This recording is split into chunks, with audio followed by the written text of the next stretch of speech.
This is the strangest diesel engine Britain ever built, and almost no one alive has heard it run. Listen to it, and every instinct an engine man owns tells him it is wrong. It idles with an offbeat stumble, a rhythm the ear refuses to file under diesel. And yet that wrong-sounding little engine hauled timber across the New Zealand bush, dragged freight over the Australian outback, and sat beneath the most beautiful transporter Britain ever put on a road, the one that carried Le Mans winning cars to the grid. 3 cylinders, 6 pistons, no valves, no camshaft, no cylinder heads to crack. Well over 1 million proven miles across a single fleet of 8 trucks. And the power of a diesel twice its size. Then by 1972, it was gone. So why did Britain throw away the one engine nobody else on Earth could build? The answer is not in the engine. The engine was a miracle. The answer is in a man who never once came to look at it, sitting in an office in Detroit reading a balance sheet. But to understand what was thrown away, you have to stand in the city that built it, in the year it had every reason to give up. Coventry, 1945. 5 years earlier, on the night of the 14th of November, 1940, more than 500 German bombers had come over in waves and held the city under fire for 11 hours. The destruction was so complete that German propaganda coined a new word for it: to Coventrate, to break a city so thoroughly that nothing in it works anymore. The cathedral burned to a shell. The medieval heart of the city was ash by morning. And the engineering works that were the real reason the bombers came, the machine shops and the foundries and the assembly halls of the English Midlands, took the worst of it. This is the city where, in 1945, a small group of men at the Humber plant on Stoke-Aldermore was handed an almost insulting brief: design a new diesel engine from a blank sheet for a country that could barely afford the steel to make it. The man given that brief was Eric Coy, the chief engineer, and the team that worked under him was tiny, never more than a handful of men. Among them, a young designer named Don Kitchen, who would one day run the whole of the company's diesel engineering. Consider what Britain was in that year. Victorious and bankrupt at the same time. The country owed billions to the United States, money it would still be repaying when the men who borrowed it were dead. Steel did not come on demand. It came on government license, weighed and accounted for. A new engine program in that climate was not a luxury. It was a gamble taken because the alternative, buying American, was unthinkable to men who had just watched their city burned for the crime of building things. The truck the engine was meant for already existed in outline. The Comer QX, a flat-fronted cab over lorry, modern-looking, with the engine tucked under the driver's seat to save length. The petrol version used a car engine canted over on its side so it would lie flat enough to fit beneath the cab floor. It was a clever package. What it did not have was a diesel, and by the late 1940s, every haulier in Britain could see that diesel was the future of the long-distance lorry. Coy could have done the obvious thing. He could have laid an ordinary diesel on its side, the way the petrol unit was laid. Instead, he reached for something almost no one in Britain had ever attempted, and that nobody anywhere had made work at this size. He chose the opposed piston layout. 2 pistons in every cylinder, facing each other, racing toward a shared space in the middle. There was no cylinder head to crack, no valves to burn, no camshaft to drive them. Combustion happened in the gap between the 2 pistons, the explosion shoving them apart in opposite directions at once. The idea itself was not new. The Germans had flown it in the Junkers Jumo aircraft diesels. The Americans built big opposed piston engines for ships and submarines. What had almost no precedent was the way Coy meant to harvest that motion. Those other engines used 2 crankshafts, one at each end. Coy wanted one. The only known ancestor for that particular trick was a pre-war Swiss engine, the Sulzer ZG9, which used a bell crank to gather the motion of opposed pistons onto a single shaft. Whether Coy's team studied it or arrived at the same idea alone, the records do not fully settle. What is certain is that no one had ever made such a thing, small enough, light enough, and cheap enough to sit under a lorry seat and earn its keep. The question that hung over the whole project was brutally simple. Would the thing even run? The test cell at Stoke-Aldermore was bare concrete and strip lighting, the smell of machining oil thick in the cold air. When the prototype caught for the first time, the room filled with the sharp undertone of fresh oil burning off metal that had never been hot before. That first firing defied every instinct an engine man had. Irregular, at idle, stumbling, a sound the air refused to call diesel. Then, as the revs climbed, it settled. The stumble tightened into a fast, hard, mechanical rhythm, and through the side panel you could watch the thing that made it impossible to look away. 6 rockers, working in a bell crank geometry that bent the motion of the pistons around a corner and fed it all onto one crankshaft. Engineers who had built engines their whole lives stood and watched it like a magic trick they could not quite catch. It ran. The gamble had paid off, and in the same instant it handed Coy a second problem that would haunt the engine for the rest of its life. Because the same architecture that made it brilliant also made it loud. A 2-stroke fires on every single revolution, and to breathe at all, it needs a blower, forcing air through ports in the cylinder walls, in one side and out the other. That is a hard, barking, relentless roar, woven into the very way the engine takes its breath. It was punishing in the cab, and it carried for a mile across open country. That roar would be the engine's signature for 20 years. And one day, in a boardroom an ocean away, that same roar would be handed to engineers as the excuse to kill it. First, though, Coy's team had to prove the impossible engine was not a one-night miracle. It had no right to do what it did. From 3 cylinders and 6 pistons, displacing just 3¼ liters, barely more than 3 liters, it produced around 100 horsepower. The figure that mattered more to a haulier was the pull.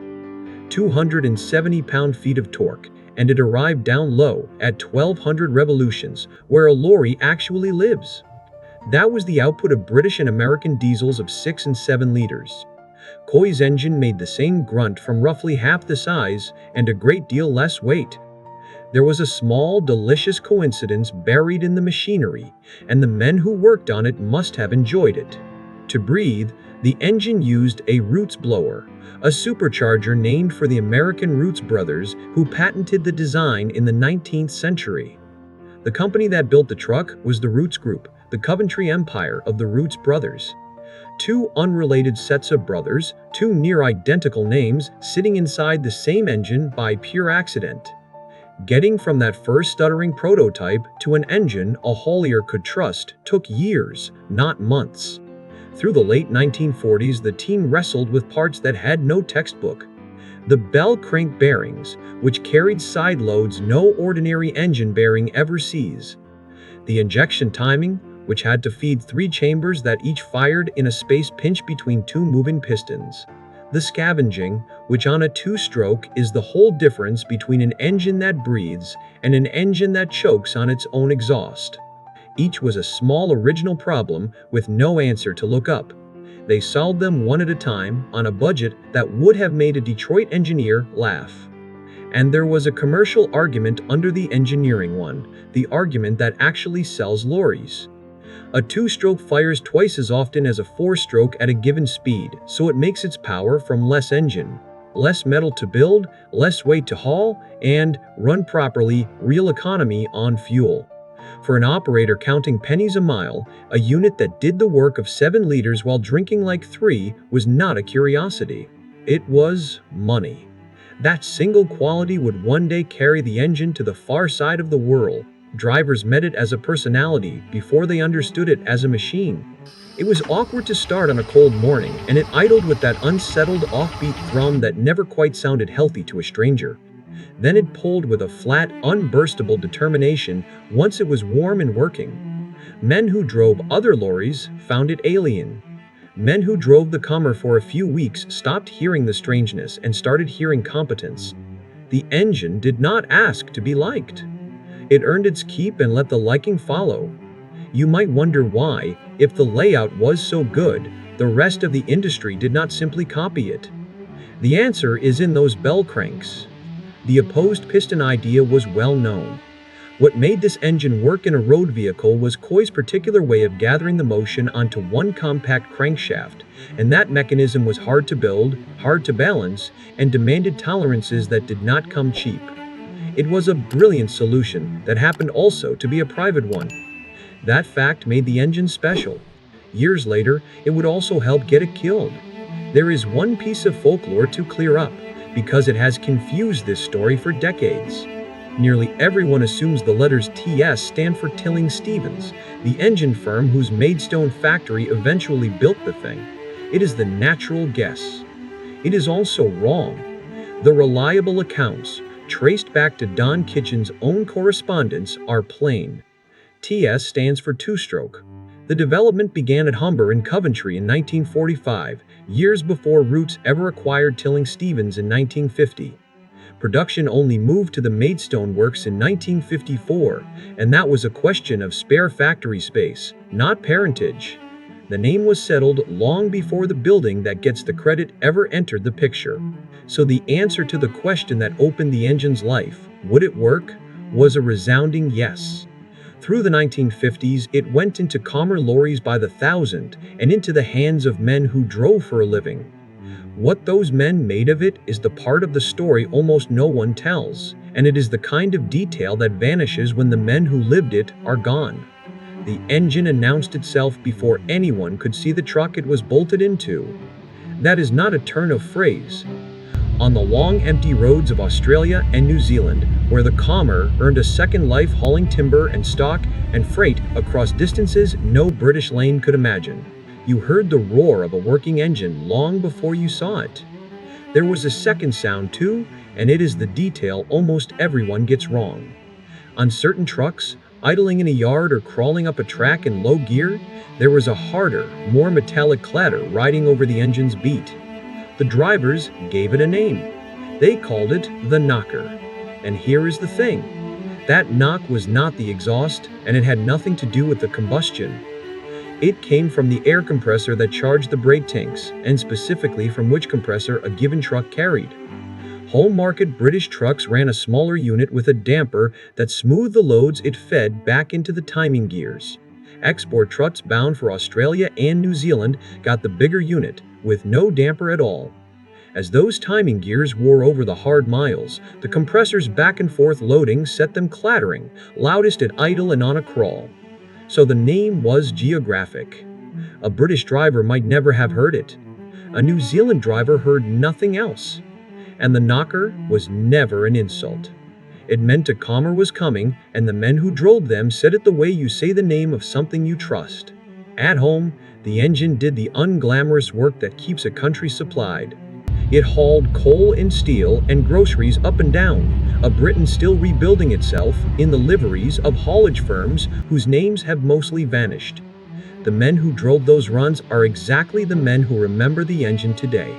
The sound of it under the seat, the particular way it gathered itself and pulled away from a stop, the smell of it in a cold cab on an early start. Abroad, the demands were harder and the loyalty ran deeper. Trucks built in Kent for British, or roads were shipped to the other side of the planet and put to work in heat and dust and corrugated dirt that shook lesser machines apart. Mechanics 1,000 miles from the nearest dealer learned its quirks and kept it alive on improvisation, and came to depend on it precisely because it was simple where it counted. No cylinder heads to lift, no valve gear to grind, fewer of the parts that strand a man at the side of an empty road. What surprises you, reading through the Australian and New Zealand accounts, is the consistency of one phrase. Operator after operator in different decades and different countries reached for the same handful of words, and not about the truck, about the engine itself. They called it the engine that made the money.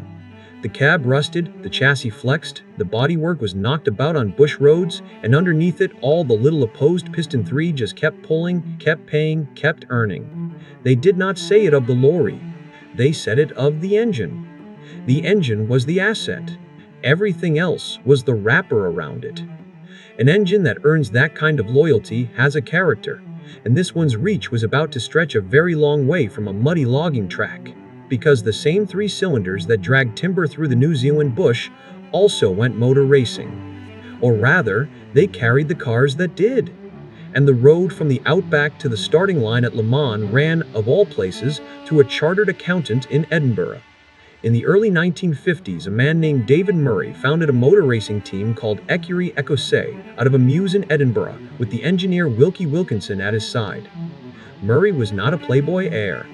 He was an accountant by profession, a man of ledgers who also owned a string of Edinburgh pubs and a wine business, and who poured the profits into racing dark blue Scottish cars against the best in the world.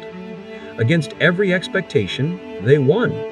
Écurie Écossais took Le Mans outright in 1956, and again in 1957 with Jaguar D-Types.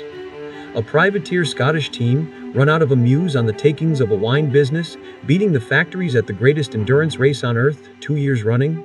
To grasp what that meant, remember the company they were keeping. Le Mans in those years was the proving ground of Jaguar, Ferrari, Aston Martin, Mercedes, factory teams with factory money behind them. That a private outfit could win the 24 hours twice, back to back, is one of the great underdog stories in British motorsport. And the truck that carried their cars deserves to stand in the same memory. Cars like that have to be carried, and in 1959, the team commissioned a transporter to do it in style. The body was designed by a man named Selby Howgate at the coach builders Walter Alexander in Falkirk, and what he drew was extraordinary.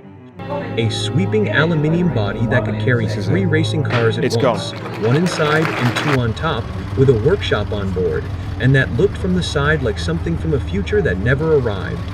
It went to Le Mans, carrying the last D-Type ever to race there in period. And under that streamlined skin, hauling priceless machinery across Europe, was a Commer, and under the Commer's floor was the engine. Most British men of a certain age never saw the real transporter. They owned it anyway. At Christmas, the die-cast maker Corgi released a model of the Écurie Écossais Transporter, a small blue truck that sat under thousands of trees and lived in thousands of memories. For a boy then, that model was very likely the only Écurie Écossais transporter he would ever hold. The toy outlived the team, outlived the factory, and outlived the engine. It is, for a whole generation, the single most familiar object the engine ever powered, even though almost none of them knew there was an opposed piston diesel inside it at all. As for the real transporter, when it finally came up for sale at auction in December of 2013, the hammer fell at almost £1.8 million. A truck with a 3-liter engine under the seat. For most of the 1950s and into the 60s then, this was a genuine British success. Admired by engineers, trusted by drivers, exported around the world, and immortalized in die-cast under a Christmas tree. It had answered every question its makers ever asked of it. There was only one threat: it could not engineer its way around, and it had nothing to do with pistons or timing gears. It was sitting in an office in Detroit, reading a balance sheet. While the engine was carrying racing legends to Le Mans and sitting under Christmas trees, something was moving toward Coventry that none of these men had any say in. In 1964, an American corporation quietly bought a foothold in the company that owned them all. 30% of the voting shares of the Roots Group, 50% of the non-voting. A door had been left open, and the man who would walk through it had no interest in opposed pistons, no interest in Le Mans, and no intention of ever coming to listen. His name was Lynn Townsend, and he was an accountant. He had joined Chrysler in 1957 as its controller, out of the auditing world. On the 27th of July 1961, he became president of the corporation, described at the time as the first bean counter ever to hold the job. By 1967, he was chairman. His instrument was the spreadsheet, before spreadsheets existed. His strategy was global consolidation. Standardize the platforms, standardize the engines, standardize the economics across continents, and cut anything that did not fit. Chrysler tightened its grip in stages. The 1964 stake became operational control by 1967. In 1970, the Roots name was retired and the company was renamed Chrysler United Kingdom. The Coventry firm that had built an engine from nothing in a bombed city was now a line on a Detroit balance sheet. By then, Coy's team had already built the engine's successor, and it was magnificent. The TS3 took everything the first engine had proved and made it bigger and better. 4 cylinders, 8 pistons, more power, more refinement, the rough edges machined away. 14 prototypes were built. 8 were put into trucks for road evaluation, and between them those 8 trucks piled up well over 1 million hard-proving miles. And the engine passed. It was ready for production, and it would have carried Commer into the next decade on its own merits. Detroit ordered it scrapped. All 14. Here is what is genuinely difficult about this. The official argument was noise, that the program could not meet the legislation coming down the line. So you go looking through everything that survives for the record of a formal evaluation, the test in which the new engine was actually measured against those regulations and found wanting. It does not appear to be there. As far as the surviving record shows, the decision to kill it came before any such test. And a company does not order 14 working prototypes destroyed over a noise rule it never measured them against, unless noise was never the real reason. The real reason sat in another set of contracts. Chrysler had thrown in with Cummins, and it leaned on Perkins for diesels. A successful new engine would have competed head-on with the very engines its new owners had just promised to buy and build. The noise argument was the case the engineers were handed to present. The Cummins and Perkins deals were the reality underneath it. Strip the noise away, and what remains is simpler and uglier. The best diesel in the building had to go because it threatened contracts Detroit had already signed. And the particular cruelty of it is how ordinary it was. Townsend was not a villain twirling a mustache. His logic on paper was sound. A proprietary engine with its own tools, its own training, its own parts network, in a truck segment Chrysler did not care about, is exactly the kind of anomaly a consolidator erases. There is no record that he ever visited Coventry. There is no record that he ever heard the engine run. The engine that a handful of men built on ration steel that hauled timber across Australia and carried racing cars to Le Mans was ended by a man who, as far as the documents show, never once came to look at it. It was killed by indifference, which is somehow worse than being hated. Production limped on until 1972, fulfilling existing commitments, and then it stopped. The lorries took the Perkins diesel instead. The Commer name itself was eventually folded away and replaced by Dodge. The most brilliant diesel Britain ever made simply ceased. And the order was that every one of the 14 successor prototypes go into the skip, which raises the only question worth ending on. Did anything at all survive? Stand at Stoke-Aldermore today, and there is nothing to find. The test cell is gone. The Humber plant is gone, the ground long since cleared and given over to the ordinary business of a car park and a trading estate. No plaque, no trace. So close your eyes. It is night in the test cell again. Bare concrete, strip lighting, the smell of machining oil and hot metal. The roar is there, that hard, irregular, barking rhythm. And behind the side panel, 6 rockers are working in that implausible bent geometry, folding the motion of 6 pistons around a corner and onto a single crank. And around the engine, a handful of men, slide rules, ration steel, a blank sheet in a broken city, and the nerve to build the impossible thing on it. Open your eyes. Cleared ground. And yet not quite nothing. Detroit ordered all 14 of the successor engines destroyed, and almost all of them were. Yet 4 slipped the net. 3 survive in British museums today, one of them in a famous commercial vehicle collection. The 4th made it furthest of all. It was a testbed prototype that should have gone to the skip with the rest. Instead, it was tracked down decades later, shipped to New Zealand, and rebuilt by a man named Mark Erskine. It is the only one of the 14 still in private hands, and the only one in the world that still runs. And in San Diego, a company called Achates Power, founded in 2004, is building opposed piston diesels for the trucks of the future, and calling that layout the most efficient diesel architecture there is. They use 2 crankshafts, the conventional way, not Coy's single-shaft bell crank trick. But it is the architecture his team proved 3/4 of a century early in a bomb city on borrowed money with almost no precedent and no permission. So when they tell you Britain could not build things, that the cleverness had gone out of it, play them that knock. We threw away the most brilliant diesel engine we ever made, and somewhere in New Zealand, tracked down, brought home, and coaxed back to life, one of them is running still, waiting for us to remember what we were. If you ever drove a Commer and felt that two-stroke roar come up through the cab floor, if you knew the knocker from a bush track in New Zealand or a paddock in the Australian outback, or if you have stood beside one of the last ones still running and understood exactly what was thrown away, I would like to hear it. Tell us in the comments where you heard it and what it meant to the men who worked beside it. These stories only survive when the people who lived them write them down. Subscribe and help us keep the record straight, while the men who remember that sound are still here to tell us what it was.